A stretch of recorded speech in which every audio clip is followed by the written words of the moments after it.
Welcome to NEXTGames Odyssey series. This video covering the Shield Jail NM Aristaeus on the Vengeance 5 difficulty. Now we'll start with covering the Vengeance 5 RP farming strategies that I recommend for Aristaeus, and then we'll go into a battle example of the fight against Aristaeus on that Vengeance 5 difficulty, using the ninja job. Now the future of the Odyssey series is devoted to Vengeance levels. The higher Vengeance level that you attempt a particular run on, the more RP that you're going to get from that run. So I felt it was important to showcase the differences between these different Vengeance levels so that people could best gauge where they may take on this new content to get the most for their segments. Now if you are new to Odyssey and would like to know more about the specifics of these NMs and the abilities they can use, make sure to go to earlier episodes in the series to get that information. Now let's go ahead and briefly recap our previous Vengeance 0 run with Aristaeus. We were able to kill him in just 4 minutes with Ninja and did almost 1400 Alliance DPS. The boss had approximately 333,000 hit points on this Vengeance level. Now in Vengeance 5, the hit points went up to 750,000 hit points. However, we were still able to finish in just over 10 minutes with 1166 Alliance DPS. Now I tried several different strategies and ways to do more damage during this particular run. So I feel 1300 to 1400 DPS with a kill in under 7 minutes is entirely possible when just sticking with a weapon skill spam strategy.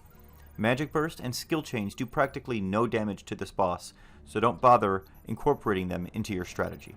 Now slashing damage does fantastic damage to the boss, so just keep the damage going while making sure to keep your shadows up at all times.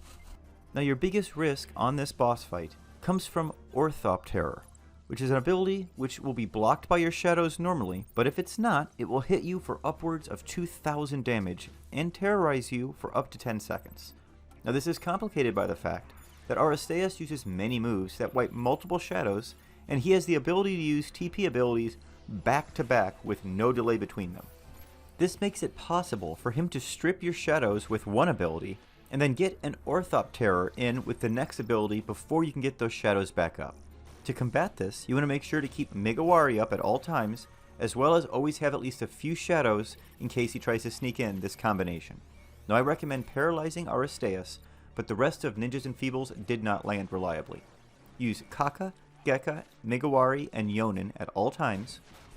And in regards to which weapon skill you use, it looks like any of them will do decent damage. Both Shun and He appeared to do about the same damage in my initial test during this run. Now I use my usual haste cap trust of Joachim, Koromoru, Monburo, and Kupibi. For my 5th slot, I chose to use Cestus, but in hindsight that was a wasted slot. Koltada will add a good amount of damage to your DPS, and his constant skill chain interruptions won't really matter on this one due to skill chains doing no damage anyway. There is one last note I want to make, and that is under 50% hit points, I had several weapon skills that hit for very low damage or even 0 damage. I'm unsure what caused this. It may be the aura that goes up under 50% on this particular NM, but note that your final 50% is definitely going to be slower than your first 50% due to this mechanic. Now I definitely feel a Vengeance 10 solo is quite possible on this NM, though I think a Vengeance 15 kill in a single run will be too much. I envision for that Vengeance 15 win starting with Red Mage or Summoner and using them for that first part to bring the boss down to 50 to 75% hit points, and then bringing in Ninja for the second run to clean up the remaining hit points and finish the run. Okay, let's go ahead and see what this Vengeance 5 battle example looks like. Enjoy the rest of the run.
That's going to be it for the Aristaeus Vengeance 5 video. I hope you found that helpful. Definitely looking forward to taking this on Vengeance 10. Thanks so much for watching, everyone. Stay safe and stay healthy out there.